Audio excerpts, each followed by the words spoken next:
Mais vous êtes là. Vous avez honoré Dieu dans votre vie.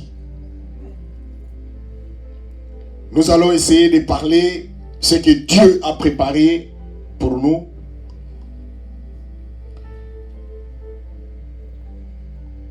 Notre thème, nous allons parler, qu'y a-t-il dans ta main? Dans ta main. Exode chapitre 3, du verset 1 à 22. Mais ce n'est pas ce livre que nous allons parler. Mais j'ai donné ces versets parce que c'est très important. Il y a des choses que je vais commencer à parler où ça va nous aider pour comprendre la pensée de ce que nous avons dit. Vous allez seulement écrire, mais vous allez aller lire à la maison parce que nous allons continuer à parler sur ces versets. Exode chapitre 3, du verset 1 à 22. Là, vous allez lire à la maison parce que c'est un enseignement que nous allons partager avec vous. Mais ce que nous allons parler, c'est Exode chapitre 4, du verset 1 à 12. Exode chapitre 4, du verset 1 à 12. Moïse répondit et dit: voici, ils ne m'écouteront point. Ils ne m'écouteront point. Ils n'écouteront point ma voix. Mais ils diront: l'Éternel n'est à point à Paris. L'Éternel lui dit: y a-t-il dans ta main? Il répondit, il dit: qu'y a-t-il dans ta main? Il répondit: une verge. L'Éternel dit: jette-la par terre. Il la jeta par terre, elle devint un serpent.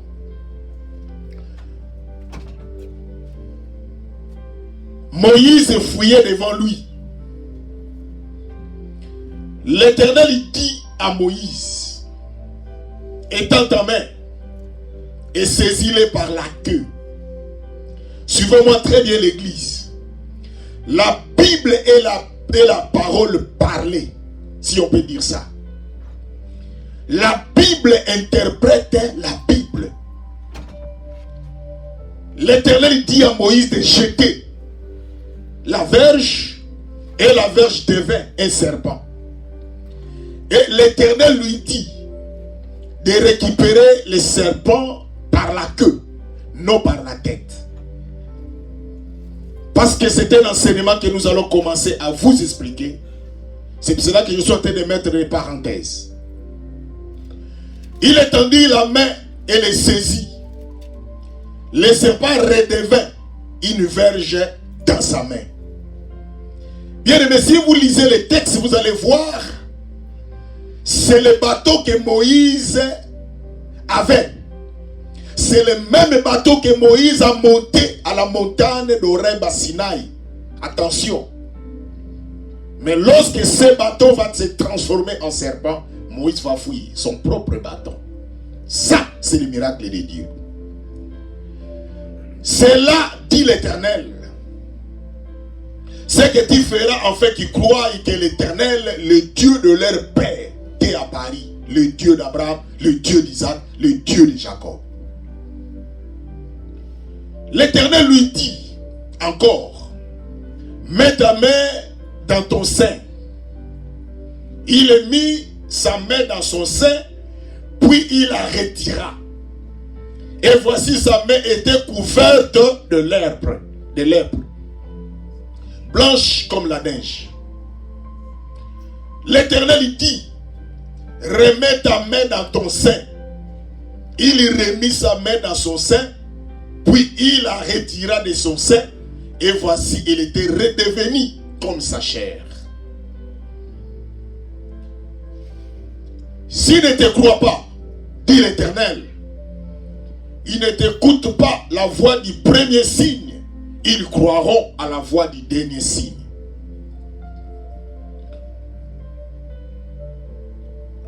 S'ils ne croient pas à ces deux signes et n'écoutent pas ta voix, tu prendras de l'eau du fleuve, tu la reprendras sur la terre.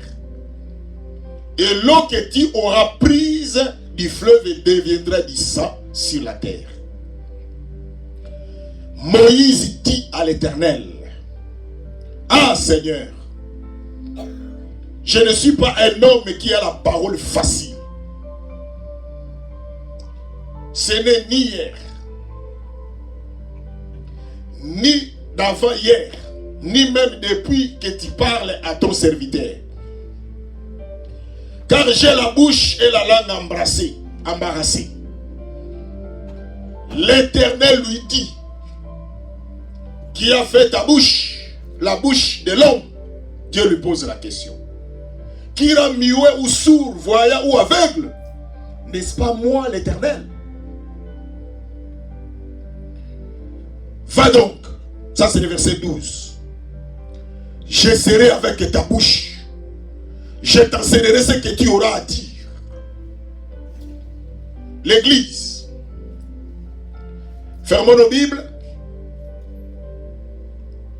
Qui a-t-il dans ta main? Ça, c'est la question que Dieu est en train de nous poser la question. C'est ça le thème d'aujourd'hui. L'église, l'homme dans sa nature aime les miracles. Et même la création de l'homme sur la terre, c'est un miracle. Parce que c'est par la parole que Dieu a prononcée, l'homme a eu son existence. La Bible dit dans Genèse, la terre était informe et vide. Il y avait des ténèbres à la surface de la terre. Dieu dit que la lumière soit et la lumière fut. Ça c'est la parole de l'Éternel. L'église, Dieu,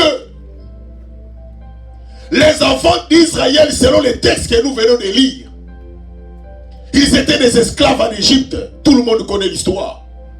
Les enfants d'Israël étaient des esclaves. Ils ne pouvaient rien faire. Chaque jour, il priait le Seigneur. Il cria. Il dit au Seigneur, Seigneur, toi qui étais le Dieu de nos pères, toi qui étais le Dieu d'Abraham, le Dieu d'Isaac et le Dieu de Jacob. Seigneur, voici nous, ton peuple. Nous sommes en train de crever. Nous sommes en train de souffrir. Lorsque les enfants d'Israël pleuraient nuit et jour, la Bible nous dit, cette souffrance les ont pris pendant 400 ans. Le peuple gémissait, le peuple pleurait, le peuple souffrait. Mais un jour, pas 2 jours d'église, mais un jour, la Bible nous dit, Dieu a entendu. Dieu a entendu les pleurs des enfants d'Israël. 400 ans, ce peuple est en train de pleurer. Peut-être toi et moi, ces lieux, nous n'avons pas encore atteint même 10 ans. La situation que tu es en train de traverser, la situation difficile qui est arrivée dans ta vie, peut-être ce n'est pas encore même 1 année, 2 ans. Mais ce peuple, 400 ans, il pleurait, il priait. Il y a même des gens qui se lamentaient, qui murmuraient. Il dit, où est ce Dieu qui nous a parlé? À nos pères. Notre thème, qui a dit dans ta main. Bien-aimés, lorsque les enfants d'Israël se sont retrouvés en Égypte, ce n'était pas facile.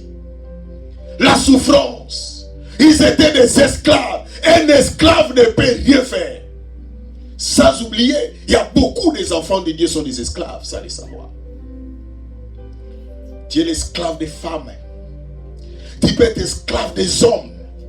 Tu peux être esclave de la boisson. Tu peux être esclave de l'argent. Parce qu'il y a une différence entre préférer l'argent et aimer l'argent. Parce que la Bible ne nous interdit pas de préférer l'argent. Mais la Bible nous interdit d'aimer l'argent. Parce que la Bible nous dit l'amour de l'argent est la racine de tous les maux. Or, l'amour qui veut dire se donner, se livrer, s'engager. Quand la Bible nous interdit, c'est cela même dans l'amour. Quand tu aimes ta femme, quand quand tu aimes ton mari, il faut que tu te sacrifies. C'est pour cela le verbe aimer. Beaucoup de gens ne comprennent pas ces verbes. Il y a des gens qui pensent aimer veut dire seulement l'intimité sexuelle. Non. Des relations où l'intimité c'est inclus dans l'amour. L'amour c'est autre chose. L'amour c'est le grand A. C'est pour cela même ton femme est malade, il faut l'aimer. Même ton mari est malade, il faut l'aimer. Même ton mari n'a rien, il faut l'aimer. C'est ça l'amour, c'est ça la différence. L'amour ne veut pas dire aimer quelqu'un parce qu'il a l'argent. Mais aujourd'hui, nous avons falsifié les choses. Aujourd'hui, nous avons oublié les vraies valeurs de l'amour. Même les enfants de Dieu sont emportés. Lorsqu'il apprend cette femme a beaucoup d'argent, il se livre. Lorsqu'il attend cet homme a beaucoup d'argent, il se livre. Ça, ce n'est pas l'amour. L'amour, c'est autre chose. C'est pour cela que vous allez voir d'autres personnes, ils n'ont rien. L'homme et la femme, ils ont toujours leur amour. Parce que leur amour n'est pas basé sur l'argent. L'argent peut arriver, l'argent peut partir. La santé peut arriver, ça peut partir. La beauté peut arriver, ça peut partir parce que nous avons déjà vu ces choses. Moi, j'ai déjà vu une femme belle, elle est devenue laide. J'ai déjà vu une femme grosse, plutôt taille, mais elle n'est plus ce qu'elle était hier. C'est-à-dire, ça peut arriver, ça peut partir. Mais l'amour ne part jamais. L'amour reste là. Les enfants d'Israël souffraient, l'église. Ils étaient dans la souffrance. Ce qui est crié, quand les enfants d'Israël souffraient, personne ne peut venir à leur secours. Je vais dire à quelqu'un ici. Aujourd'hui, les gens qui sont autour de toi, parce que tu es en bonne santé. Maman, parce que tu es encore normal. Mais le jour que tu seras dans la souffrance, tout le monde va te fuir. Mais Jésus sera avec toi. Les enfants d'Israël crièrent. Les enfants d'Israël pleuraient. Il dit, où est le Dieu de nos ancêtres? Où est le Dieu qui nous a délivrés? Qu'il vienne, ce Dieu-là. Nous sommes en train de souffrir. Mais l'église, je viens de vous lire le texte. Je sais pourquoi j'ai parlé du chapitre 3. Parce qu'il y a des choses que je vais essayer de peindre. Ça vient du chapitre 3. Qui donne maintenant l'idée au chapitre 4 du verset 1. Lorsque Dieu parle maintenant dans le verset 1. Regardez Moïse. Moïse répondit et dit, voici, ils ne me croiront point. Ils ne m'écouteront point ma voix. Mais ils diront, l'Éternel n'était point à Paris. L'église. Ma soeur, nous sommes maintenant dans l'année nouvelle. Il y a des fois dans la vie, il faut essayer de régler les choses. Il y a des fois dans la vie, il faut essayer d'équilibrer les choses. Ce que tu étais hier n'est pas la même chose lorsque tu es aujourd'hui. Moïse dit,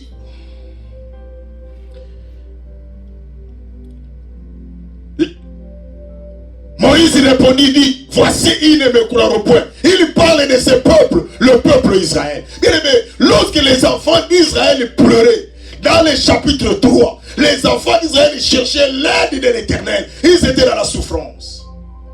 Si vous lisez les textes, vous allez voir que même les enfants d'Israël avaient des amis, les Égyptiens. Parce que preuve en est que lorsqu'ils sortaient pour aller à Canaan, selon la promesse de Dieu, les gens qui les ont donné les ors, les histoires qui vont aller sacrifier pour l'Éternel, c'était ces amis-là. Mais curieusement, dans la souffrance, leurs amis étaient incapables de les délivrer. Mais celui qui était seulement capable de les sauver, c'est Dieu. Je vais dire à quelqu'un, tous les amis qui sont autour de toi, ce sont tes amis. Mais ils ont des limites. il y a un endroit, ils seront limités. Ils seront incapables de donner la solution à ta situation. L'argent que tu as dans ta banque, ça peut t'aider. Mais il y a un moment, cet argent, il y aura des limites. Malgré que tu peux dépenser, mais il y a d'autres guérisons. Ne demande pas l'intervention d'argent, mais ça demande l'intervention de l'Éternel. Parce que si seulement l'argent qui guérissait, si seulement l'argent qui donnait la solution, même les riches ne seraient pas morts. Les enfants d'Israël, Moïse répondit. Pourquoi? Parce que lorsque les enfants d'Israël commencèrent à pleurer, à chercher la face de Dieu, Dieu va utiliser les deux verbes. Les trois verbes plutôt. Dieu va dire à Moïse, j'ai entendu, je vis et je suis descendu. Bien-aimés, si vous lisez, comme je vous ai demandé d'aller lire, dans le chapitre 3 du verset 1 à 22, vous allez voir que le verbe que Dieu a utilisé, c'est au passé composé. Ceux-là qui sont allés à l'école, ils savent le verbe, la conjugaison que nous avons appris. Et j'ai toujours l'habitude de dire aux gens que même si tu as fui l'église, l'école te suivra. Un verbe qui est conjugué au passé composé veut dire Dieu était déjà au courant. C'est ça, un verbe conjugué au passé composé. Dieu dit, je vis. Il dit à Moïse, je vis. Parce que Moïse est allé à la montagne de Sinaï à Horeb. Parce que Moïse était un berger. C'est lui qui était à la charge des brebis de son beau-père Jéthro. Et la Bible nous dit, là où il était, comme il est responsable, il a vu une montagne. Cette montagne que Moïse a montée là, il est allé à la montagne là. On appelle ça montagne d'Horeb à Sinaï. C'est la même montagne mais qui porte deux noms. C'est là que Moïse a monté. Et la Bible dit la curiosité de Moïse. Moïse a vu l'arbre avec le feu. Moïse voulait savoir quel est le mystère qui est derrière cet arbre qui a le feu mais qui ne se consume pas. Or l'arbre représentait le peuple Israël. L'arbre représente le peuple. L'arbre c'est toi, l'église. Le feu dans la Bible représente la souffrance. Preuve en est que même l'enfer est représenté par le feu. Mais cet arbre ne se consumait pas. Malgré la souffrance, malgré le feu, l'arbre ne se consumait pas, l'église. Écoute-moi. La Bible nous dit, quand Moïse va monter à la montagne, quand Moïse va aller voir la montagne, or Dieu, il a déjà entendu la voix de son peuple. Dieu a déjà entendu la souffrance. L'église, j'ai toujours l'habitude de dire, quand Dieu a parlé à Moïse, j'ai entendu. C'est-à-dire Dieu avait déjà entendu. Dieu n'est pas ignorant de ta situation. Dieu n'est pas étranger de la situation que tu es en train de traverser. Mais il est Dieu. Vous savez l'histoire de Paul. Parce que moi, Paul veut dire petit. Son nom était Saoul. Et Saul.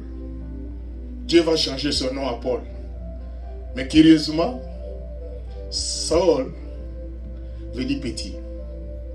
Et Dieu va changer le nom de Paul qui veut dire encore petit. Voilà pourquoi le nom que tu gardes là, ne t'en faites pas. Hier c'était un nom de la malédiction. Mais lorsque Jésus entre dans ta vie, ce nom change de la malédiction à la bénédiction.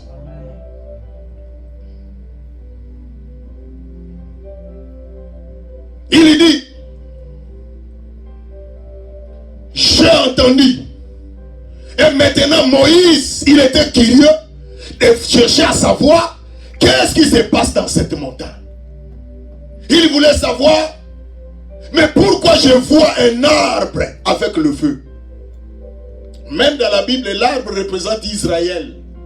Si vous lisez dans la Bible, vous allez voir que nous sommes des étapes. Nous avons été greffés dans cet arbre qui est Israël. Parce que Jésus a dit, lorsqu'il y avait une femme qui est venue demander la guérison de son enfant, Jésus a dit, la nourriture des enfants, on ne donne pas aux chiens. Mais la femme répondit, Seigneur, oui, on ne donne pas aux chiens. Mais les chiens récupèrent ce que les enfants ont laissé ou abandonné. C'est ça Israël. Et même Jésus lui-même dans Jean chapitre 12, si vous lisez du verset 1, il dit, il est venu chez les siens, mais les siens ne l'ont pas reçu. Il a tourné vers les gentils, que nous sommes les païens.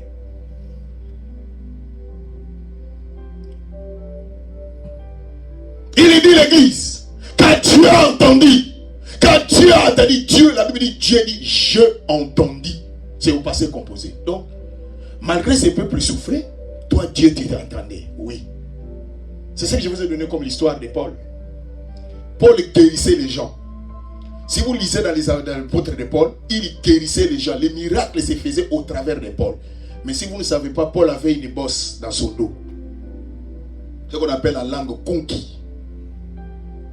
Un jour, il a dit au Seigneur, enlève-moi cette bosse. Dieu lui dit, ma grâce te suffit. Dieu peut utiliser la personne qui a un problème pour que toi, tu puisses avoir la solution. Mais cette personne est restée avec son problème.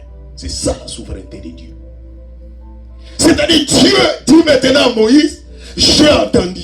Or, je vous ai parlé que Moïse, lorsqu'il a vu l'arbre, parce que l'arbre représente Israël, le feu représente la souffrance. Mais cet arbre-là, malgré le feu, il ne se consumait pas. C'était un langage que Dieu voulait parler à Moïse. Il dit à Moïse, l'arbre c'est mon peuple qui est en Égypte qui souffre. Le feu c'est la souffrance. Mais malgré la souffrance des Égyptiens, ces peuples ne seront pas exterminés. Ils seront toujours là. Je les garderai. L'église, c'est pour cela que vous voyez, malgré les temps difficiles que tu es en train de traverser, malgré des situations difficiles, les hauts et les bas, mais Dieu était toujours avec toi. Tu as traversé l'année 2024 pour entrer dans l'année 2025. Parce que Dieu est avec toi. Malgré leur complicité, malgré les réunions nocturnes, mais parce que tu es celui que Dieu a choisi, Dieu te fera entrer toujours comme vainqueur. Moïse a vu, Dieu lui parle de 3 verbes. J'ai entendu, j'ai vu. Tout ça au passé composé. Donc, Dieu entendait déjà, il voyait. C'est pour cela que j'ai toujours l'habitude de dire, il y a des fois quand nous venons à l'église, nous parlons à Dieu. Seigneur, regarde ma situation. Seigneur, est-ce que tu es au courant que je ne suis pas encore marié? Seigneur, est-ce que tu es au courant que je n'ai pas encore d'enfant? Seigneur, est-ce que tu es au courant que je n'ai pas d'argent? Seigneur, tu es au courant que je suis toujours malade? Dieu est déjà au courant. Mais il y a ce qu'on appelle la part de Dieu, la souveraineté de Dieu. Là, personne ne peut l'obliger. C'est lui qui fait selon son bon plaisir. Nous sommes là pour prier, mais nous ne sommes pas là pour pousser Dieu à faire ce qu'il désire faire, de faire. Ma sœur, il y a des fois vous vous posez la question, Seigneur, pourquoi jusqu'aujourd'hui, peut-être je suis encore célibataire. Je ne dis pas que l'exemple que je donne est ça, mais je donne peut-être. Seigneur, pourquoi jusqu'aujourd'hui je n'ai rien? Seigneur, pourquoi jusqu'aujourd'hui je n'ai pas encore d'enfant? La Bible nous dit, vos pensées ne sont pas mes pensées. Et vos voix ne sont pas mes voix, dit le Seigneur. Nous les hommes, nous avons besoin d'avoir sa vie selon nous. Mais Dieu qui est notre Père, un Père connaît les projets de ses enfants. Mais les enfants ne connaissent pas les projets de son Père. C'est ça la différence. Dieu sait que si aujourd'hui tu te donnes ce que tu as besoin, peut-être tu ne seras pas en vie. Tellement la chose que Dieu va te donner, ceux qui sont autour de toi ne supporteront pas cette bénédiction, ils chercheront à t'éliminer. Comme Dieu le Père, il a besoin de toi que tu sois vivant. C'est pour ça qu'il tarde encore, afin que tu sois mûr, pour que ceux qui sont autour de toi, il va les éloigner. Et lorsqu'il va te donner ce que tu as besoin, ceux-là qui sont autour de toi seront incapables de te faire du mal, parce que c'est le temps de Dieu. Mais nous nous posons toujours des questions. Seigneur, les enfants d'Israël souffraient, Mais lorsque Moïse va monter à la montagne, par sa curiosité, Dieu va rencontrer Moïse. Dieu va le voir et Dieu lui pose la question. Moïse, Dieu l'appelle par son nom. Et je vais dire à quelqu'un, Dieu te connaît par ton nom. Dis à celui qui est à gauche de toi, Dieu te connaît par ton nom. Si moi je te connais par ton nom, à plus forte raison celui qui t'a créé. Il connaît même ton nom, même les noms qu'on t'appelait lorsque tu étais enfant. Parce que vous savez que nous changeons les noms, non? On t'appelait Mandiango quand tu étais enfant. Quand tu as grandi, tu as dit non, ça ne marche pas, tu changes. Mais Dieu connaît ces noms-là de Mandiango ou de Manuel. Ces noms-là, Dieu les connaît. Il n'est pas ignorant. Il a dit, j'ai entendu. Et lorsque Moïse va monter l'église, écoutez maintenant. Moïse monte maintenant dans la montagne par sa curiosité. Lorsqu'il cherche à regarder l'arbre, Dieu lui dit, enlève tes souliers. Il appelle ça des sandales. Enlève ça. Je vais vous expliquer chaque détail. Parce que dans la Bible, il n'y a pas d'hasard. Il dit, le lieu que tu te trouves, c'est un lieu saint. Depuis quand ce lieu-là est saint? C'est-à-dire, c'est Dieu qui rend un lieu saint, selon sa souveraineté. Dieu peut rendre ta vie sainte. Dieu peut rendre ta maison sainte. C'est par rapport à sa souveraineté. La même maison que les autres ont habité, ce n'était pas sainte. Mais lorsque toi tu viens là, Dieu change tout et la maison devient sainte. Voilà pourquoi l'église, nous avons besoin d'avoir Jésus chaque jour de notre vie. Marche avec lui. Parce qu'il est celui qui transforme la malédiction en bénédiction. Lorsqu'ils ont monté, Dieu appelle Moïse par son nom. Ce qui était curieux pour Moïse. On dit, oh, bon, cet homme ici connaît mon nom. Oui, Dieu connaît. Si Dieu connaît ton nom, c'est-à-dire qu'il connaît aussi ta vie. Il connaît même la fin de ta vie. Parce que si tu es venu sur cette terre, c'est grâce à lui. C'est lui qui t'a donné ce que tu as. Il y a des fois, moi je me pose la question. Pourquoi vous oubliez Dieu dans votre vie? Nous étions ici à la veillée. Je ne vous condamne pas. Je sais d'autres peut-être étaient malades. Non, mais je parle. Les jours là, pourquoi tu n'es pas venu commencer l'année avec Dieu? Ce n'est pas de votre faute. Osée 4:6 dit, mon peuple périt faute de connaissance. Aujourd'hui l'église, nous sommes en difficulté. Nous ne savons même plus comment balancer les choses. Nous donnons l'importance à l'argent. Nous donnons l'importance aux femmes. Nous donnons l'importance aux hommes. Nous donnons plus d'importance aux choses qu'à la personne qui a créé ces choses. Les créatures sont devenus supérieurs aux créateurs. Ça, c'est le monde à l'envers. Tu peux faire de l'argent, mais l'argent ne peut pas te faire. C'est ce que vous devez retenir. Tu peux faire des enfants, mais les enfants ne peuvent pas te faire. C'est ce que vous devez savoir. Mais nous avons changé les choses. C'est pour cela, même l'église d'aujourd'hui, nous sommes en train de marcher avec la malédiction. L'église est maudite. Qu'on ne vous trompe pas. Pourquoi? Nous avons dérouté la voie de Dieu. Nous ne sommes plus dans la saine doctrine de Dieu. Seigneur, est-ce que l'argent que j'avais demandé, est-ce que tu m'as donné cet argent? Non, je ne viendrai pas dans ta présence. J'ai toujours l'habitude de vous dire, il n'est pas Dieu par rapport à nos situations et par rapport à nos états ou nos émotions. Dieu est Dieu par rapport à sa souveraineté. Avant que tu sois créé, il était Dieu. Raisonnez mon frère. Celui qui était, celui qu'il est avant que tu viennes. Donc c'est toi qui vas changer son identité, mais tu te trompes. Je vais poser la question. Est-ce que les gens qui sont en train de mourir, là où il y a des pays en guerre, je ne vais pas citer les pays, mais vous êtes tous au courant. Pensez-vous qu'il n'y a pas de chrétiens qui prient aussi, mais la bombe est tombée? Dieu n'a pas vu que c'était chrétien qui priait. L'église, vous ne comprenez pas encore ce Dieu-là. Vous pensez que Dieu a besoin de vous. Non, c'est vous et moi que nous avons besoin de Dieu. Je vais vous montrer, je vais vous démontrer. Il a dit, si vous ne m'adorez pas, je suis capable de créer les pierres qu'il m'adore. Si quelqu'un vous donne cette réponse, ça veut dire quoi? Il n'a pas besoin de vous. Vous qui avez besoin de lui. La prière veut dire quoi? C'est la supplication. C'est nous qui supplions Dieu. Dieu ne nous supplie pas. C'est nous qui avons besoin. La main qui donne, c'est la main qui est supérieure à la main qui reçoit.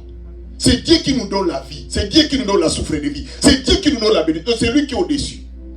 Mais nous faisons les choses comme si c'est nous qui donnons à Dieu.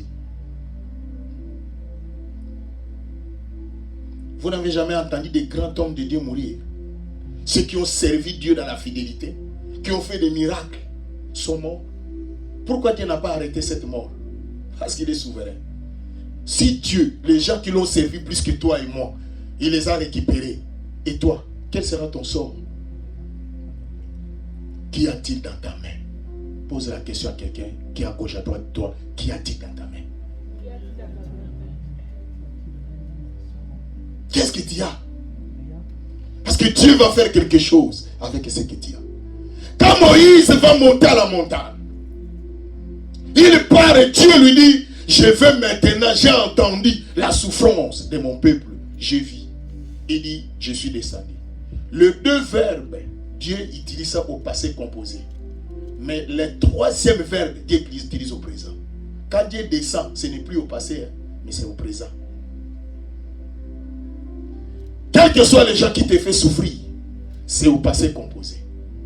Quels que soient les gens qui te critiquent, c'est au passé composé, c'est le passé.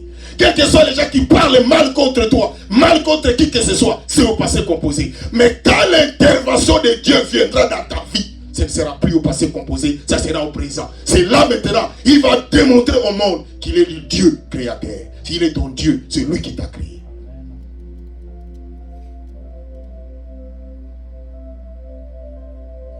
Dieu pose maintenant à Moïse la question. Nous venons maintenant dans le chapitre. L'Éternel lui dit dans le verset 2. Qui a-t-il dans ta main? Qu'est-ce que tu as? Cela veut dire quand vous venez dans la présence de Dieu, ne venez pas les mains réduire. Il faut amener quelque chose. Je ne parle pas de l'argent, attention. Non, c'est pas l'argent. Il faut amener quelque chose. Est-ce que vous savez qu'il y a d'autres personnes qui ont les mains? Mais quand il vient au Seigneur, il n'a pas les mains. Il est venu me réduire. Est-ce que vous savez cela? Je vais vous démontrer. Dieu t'a donné les mains. Mais quand on chante pour l'Éternel, tu es incapable de jouer les mains pour le Seigneur.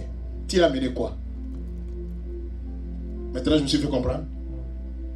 Il dit, l'Éternel lui dit, qui a-t-il dans ta main? Il répondit, une verge. Est-ce que Moïse a monté avec une verge pour aller montrer à Dieu? Non. La verge avait un autre rôle. Parce que c'était une montagne. Quand on monte dans une montagne, tu as besoin d'une verge pour te soutenir afin de monter dans une montagne. Il y a un moment, nous, avant de venir dans ce pays, nous étions à la prière à Manguingue pour prier. Cette montagne-là, on avait besoin d'un arbre pour monter. C'est pas facile.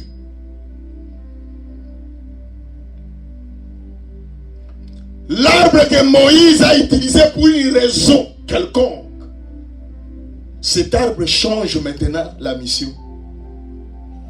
Bien aimé, est-ce que vous savez que le même corps que tu as, pour toi c'est un corps pour faire ceci, pour faire cela, mais pour Dieu, il a d'autres pensées pour ta vie. Qu'y a-t-il dans ta main? Quel est le problème? Quel est le rapport qui existe entre l'arbre? Quel est le rapport qui existe entre plutôt la verge et la souffrance de ce peuple? Quel est le rapport?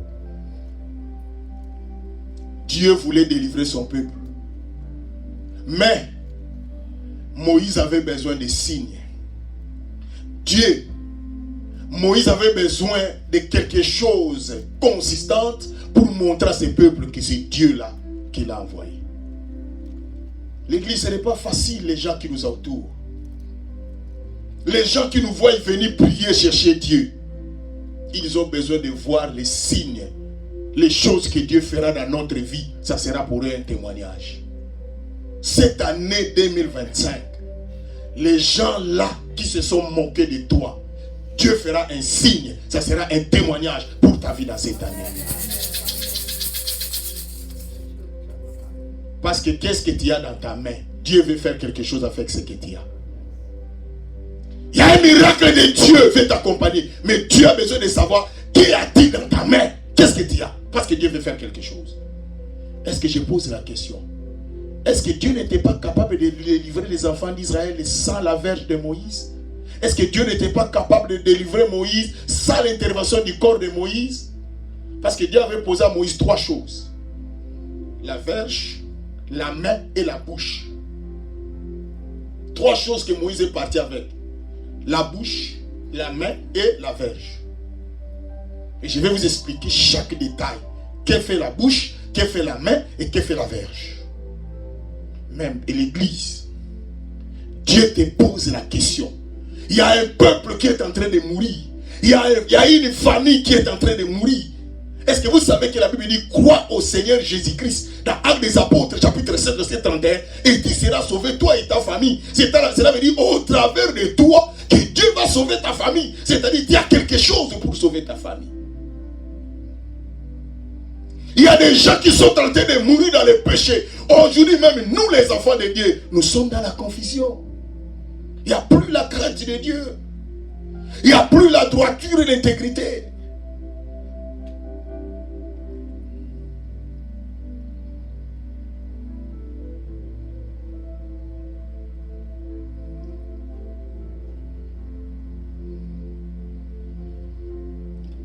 Oh God, Dieu a besoin de ce que tu as dans ta main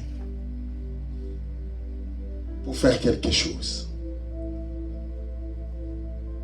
Cette année 2025, c'est le début de l'église. Nous ne connaissons pas encore les réalités qui nous attendent. Mais Dieu a dit, j'ai entendu et j'ai vu. Qu'est-ce que tu as dans ta main? Ce que tu as, ça peut être la vie de prière. Ce que tu as, ça peut être la vie de la parole de Dieu. Ce que tu as, ça peut être la vie de sacrifice. Que beaucoup de personnes peuvent être sauvées. Beaucoup de personnes peuvent être délivrées. C'est ce que Dieu veut. Qu'y a-t-il dans ta main?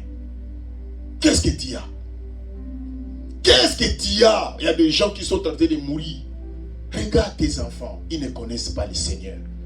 Regarde tes amis, ils ne connaissent pas Dieu. Tu trouves ça normal? Tu es incapable d'utiliser ce que tu as dans ta main.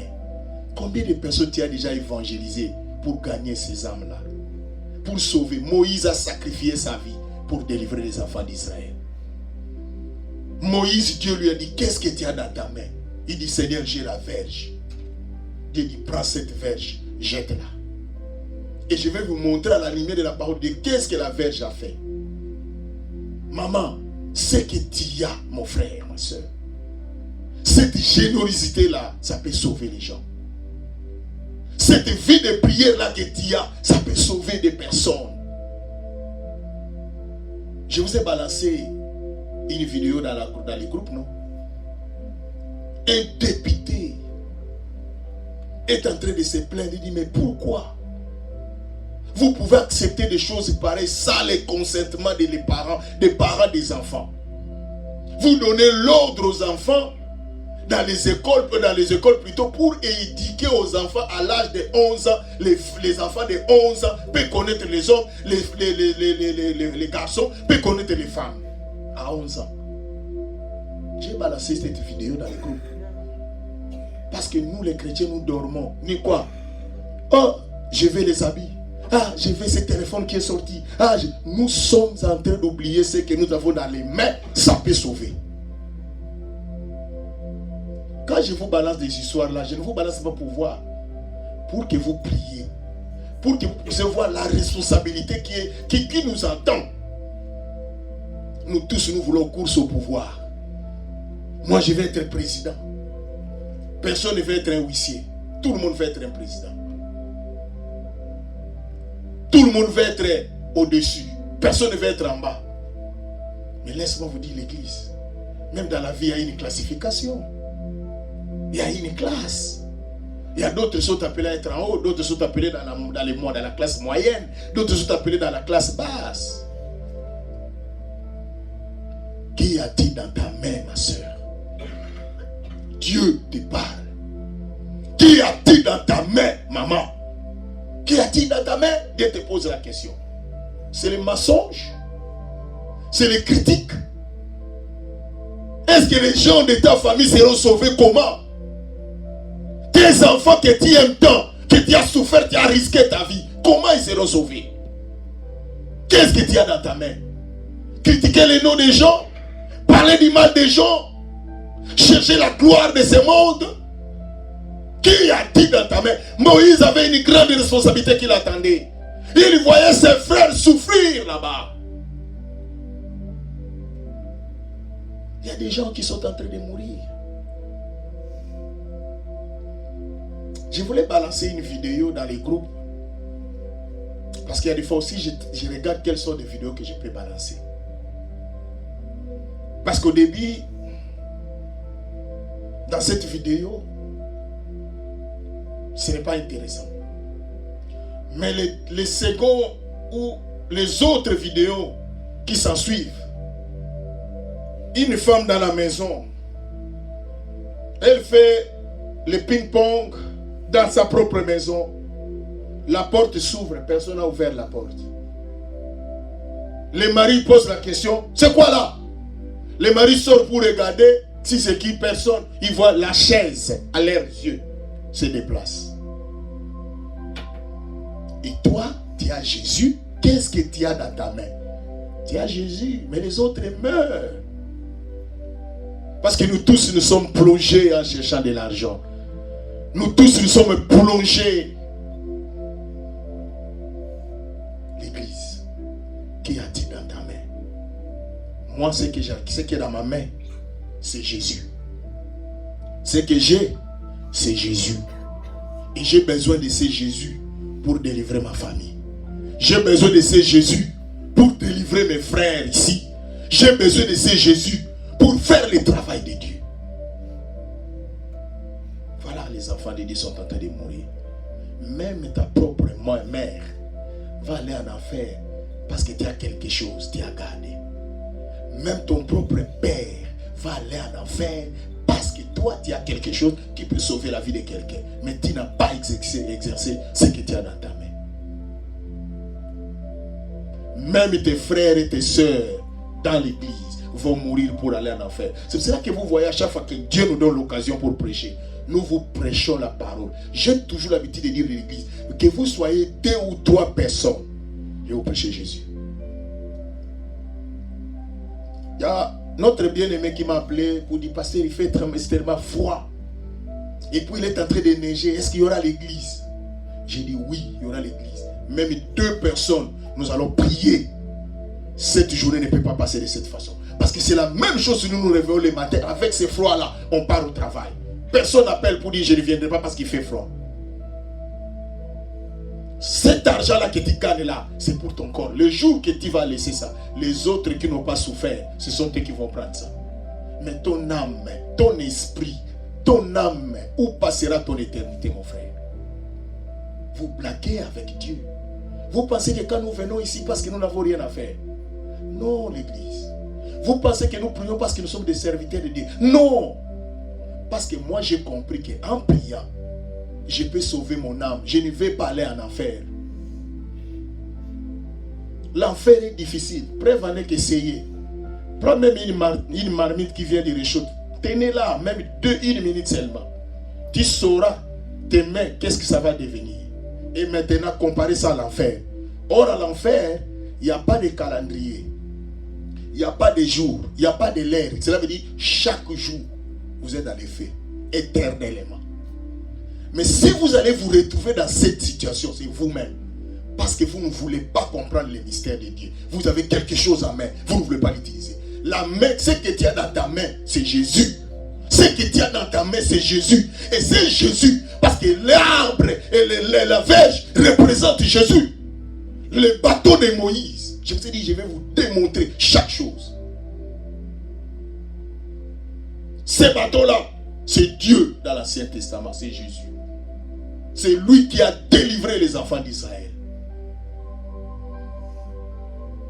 Il est représenté par plusieurs moyens. Voilà l'église. Qui a-t-il dans ta main? Tu viens à l'église pourquoi? Parce que c'est une habitude.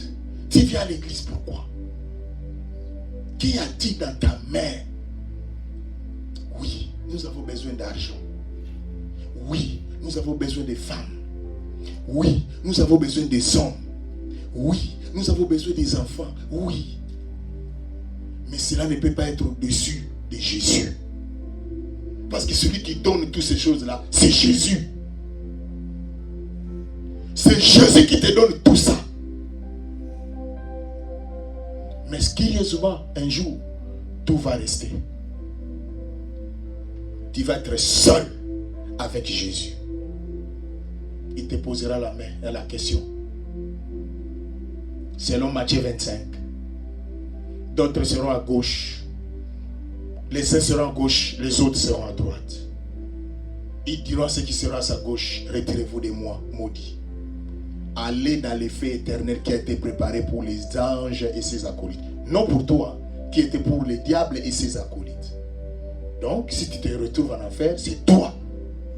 Et il dira à ceux qui seront à sa droite, venez à moi, prenez possession du royaume. Vous êtes bénis de mon Père. Qu'est-ce que vous voulez? La bénédiction ou la malédiction? Pose la question à quelqu'un. Qu'est-ce que tu veux? La bénédiction ou la malédiction?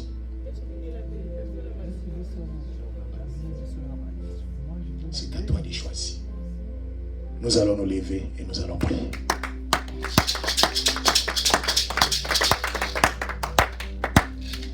Lève-toi. Qui a-t-il dans ta main? Qui a-t-il dans ta main, ma sœur? Ferme tes yeux. Parle à Jésus. Dis au Seigneur, Seigneur, je ne vais pas négliger ce qui est dans mes mains. Dis au Seigneur, Seigneur, je vais utiliser ce qui est dans mes mains pour sauver ma famille, pour sauver mes enfants, pour sauver mon église, pour sauver ma vie. Dans le nom de Jésus, prions le Seigneur. Prie le Seigneur, parle-lui. Parle-lui. Seigneur notre Dieu, notre Père. Yahweh, tu es notre Dieu, tu es notre Père. Yahweh, il n'y a que toi, l'éternel des armées, papa. Yahweh, nous venons vers toi, Jésus. Qu'est-ce que Moïse avait dans ses mains? Ce que Moïse avait, c'était la solution pour les enfants d'Israël. Ce que moi j'ai aujourd'hui, Seigneur, au travers de cette parole, c'est Jésus. C'est Jésus. C'est Jésus. C'est Jésus.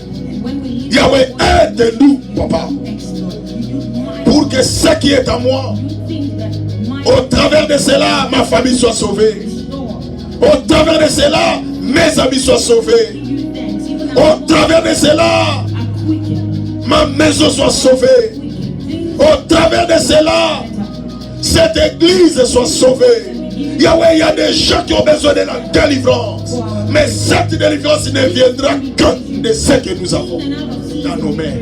Yahweh, nous venons vers toi, Jésus. Yahweh, nous venons vers toi, Jésus. Yahweh, nous venons vers toi, notre Dieu. Yahweh, nous venons vers toi, l'Éternel. Oh God. Yahweh, aide-nous. Yahweh, aide-nous, Jésus. Yahweh, aide-nous, Jésus. Yahweh, il n'y a que toi, l'Éternel. Il n'y a que toi, notre Dieu. Il n'y a que toi, notre Père. Yahweh, aide-nous. Aide cette église. Yahweh, que ce peuple comprenne dans leur vie l'importance de ce qui est dans leurs mains. Yahweh, ce qui est dans notre main, c'est ce qui se transformera en miracle. C'est ce qui transformera. Et pour que les autres soient délivrés, pour que les autres soient délivrés, Éternel notre Dieu. Oh God. Oh God. Oh God. Il n'y a que toi, l'Éternel. Il n'y a que toi, notre Dieu. Il n'y a que toi, notre Seigneur. Il n'y a que toi, notre Père. Il Yahweh, nous avons besoin de toi. Yahweh, marche avec nous. Yahweh, aide-nous, Jésus. Aide-nous, Jésus. Aide-nous, Jésus. Aide-nous, Jésus.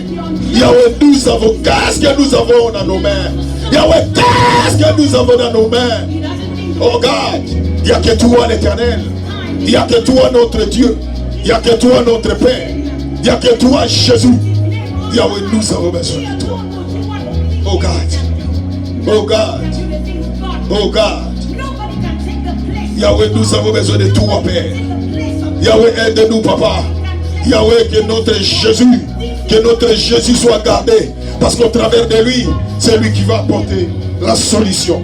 C'est lui qui va apporter la guérison. C'est lui qui va apporter la réponse à nos problèmes. Yahweh, par l'autorité de Dieu, maintenant, je chasse tout ce qui est de mari de nuit, tout ce qui est de femme de nuit, tout ce qui est de la maladie. Je t'assors maintenant. Au nom de Jésus, sors. Seigneur, c'est toi qui es le Dieu. La Bible nous dit, Jésus, il n'y a aucun autre nom parmi lesquels devait être sauvé, si ce n'est que le nom de Jésus. Que la gloire de Jésus couvre maintenant tout et chacun. Yahweh, que nos vies soient couvertes pour que ce qui est à nous apporte plus. Ce qui est à nous apporte la solution. Ce qui est à nous apporte la guérison. Dans le nom de Jésus. Nous t'avons ainsi prié. Amen. Nous acclamons très fort le Seigneur.